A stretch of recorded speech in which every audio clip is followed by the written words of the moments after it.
other thing, Iceland is just very difficult to get to. There is no direct flight from it. Which is like, if you are Whenever your heart is broken, don't ever forget you're golden. I will find a light in your soul, I'll be there. Never leaving you in the darkness, even when you're out of focus. I will be the light in your life, you'll see it clear. I'll be your inspiration. rather than we have to think of like what can we take out to the world and make our ecosystem more accessible and more wonderful for other people. I think that's not a criticism. I think it's just changing the point of view. I'm not saying there is, everything is nice and but there's more hotels, there's more food, all those things have improved. Like everything is improved, except the thinking has to be a little bit more like different. And I think Finland is the perfect example for Iceland to follow. Just the sheer scale of innovation which is happening there is exciting to see, but not all of it is focused on Europe. Most of it is focused on like, if you're Finnish, just like, and if you're Icelandic, you can think about people with from Singapore or from India, from Brazil, or from Chile, or from South Africa, or from Kenya, with equal empathy, which is something you cannot expect from a lot of American founders because they don't really think about because the local market is big enough. But in order to stay competitive, you have to have empathy for all these international markets, and that is where Finnish have succeeded, and I think you can be very successful there. Well, just to give some context, we we have one startup that is going to list in another week in Nasdaq. It's called Alvotech, and the entire Alvotech team is from India. By the way, they all play cricket, and that's great because I'm a big cricket fan. So is Om, I know that.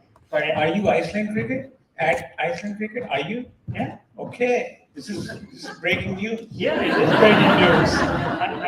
I am Iceland cricket. No, there are lots of others who help in the Twitter at least. But that being said, this import of people with talent to build a new industry. By the way, Iceland had no biosimilar manufacturing biotech company before.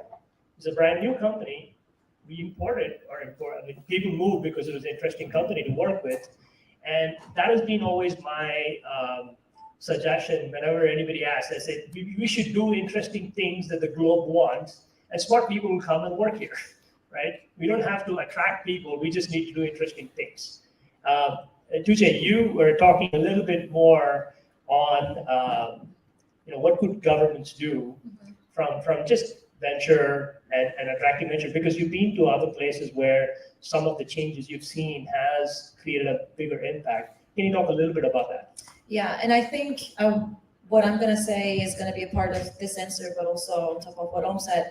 I think branding and storytelling is also so important. There's so much going on here, but I think one thing that Iceland could do a little bit better is to have a better narrative around what tech and innovation scene here is and looks like. Because I think Iceland is so good at branding itself when it comes to tourism, and Iceland there is doing an amazing job. But in the same way, like for example, yesterday when we went to Ocean Cluster, I had no idea what Ocean Cluster was, what they did. I was blown away, and I think that's a story and that's an entity that everyone in San Francisco and major tech hubs need to learn about. So I think number one, I think the government can invest in branding and storytelling of these great companies and great tech stories. I need to tell a story. I think some people know this. So when I started blogging in Startup Iceland about startups in Iceland, in the year 2014, I was awarded as the journalist of the year for startups in Iceland. And the only problem was I was not a journalist. And I went and picked up the award and I said, why did you guys give me this award? They're like, you're the only one who's talking about startups in Iceland. So we didn't know anybody to give it to, but we gave it to you.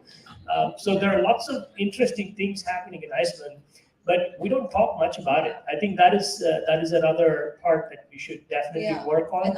And the second thing is on the investment front, and again, I think that's why we're cooking up this idea around doing something about emerging managers, emerging LPs, helping first-time fund managers get to the market. And we're not talking about massive amounts of money here. We're talking about small checks just to be that anchor supporter, that just to be that cornerstone investor in these fund managers, because there are good angel investors in this country. There are great operators in this country. They're some of the most creative people I've ever met in the world in this country. I mean, this is such a design-heavy country, and some of these people can end up being great fund managers because they bring such a different perspective to the table. So just helping these people get to the market. Right. Because diversity starts from the top and from the LP level, then GP level, and the founder level. So for Iceland to be a diverse, inclusive ecosystem, all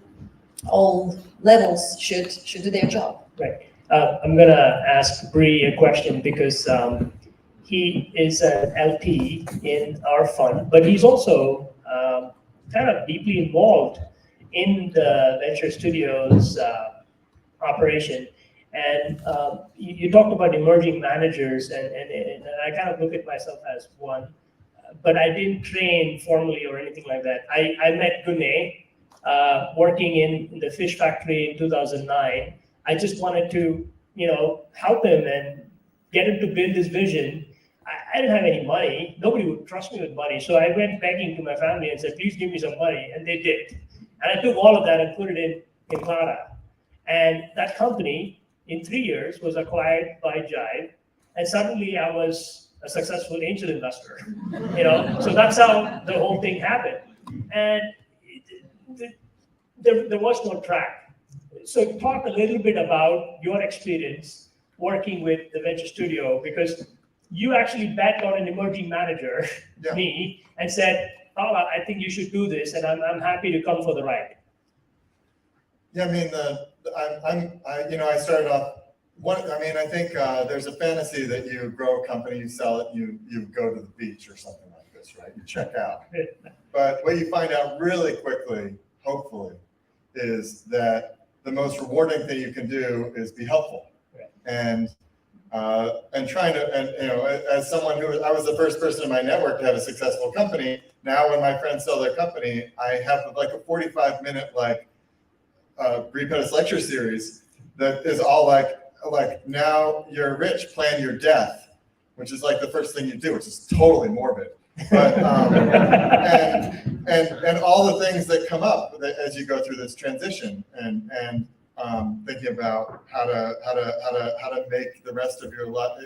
So much of an entrepreneur's life is focused on their company, and then if you come to a transitionary event where you've sold your company or you've gone public or whatever, all of a sudden it's a much like you're in a different place, and you're like, what?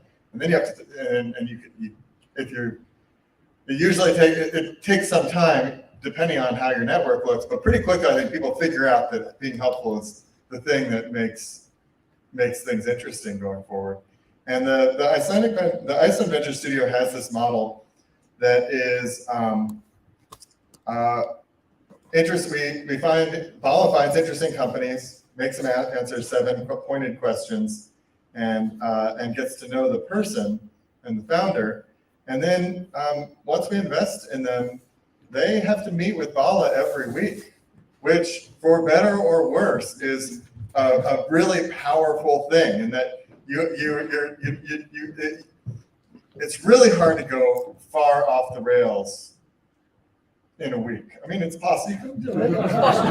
It's possible.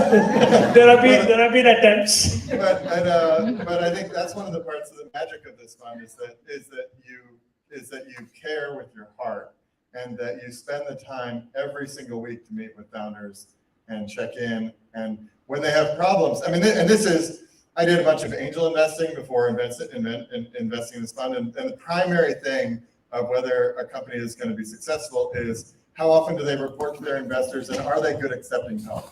Because so many founders are, you have to be a little broken to be a founder, because like it's a perfectly good life to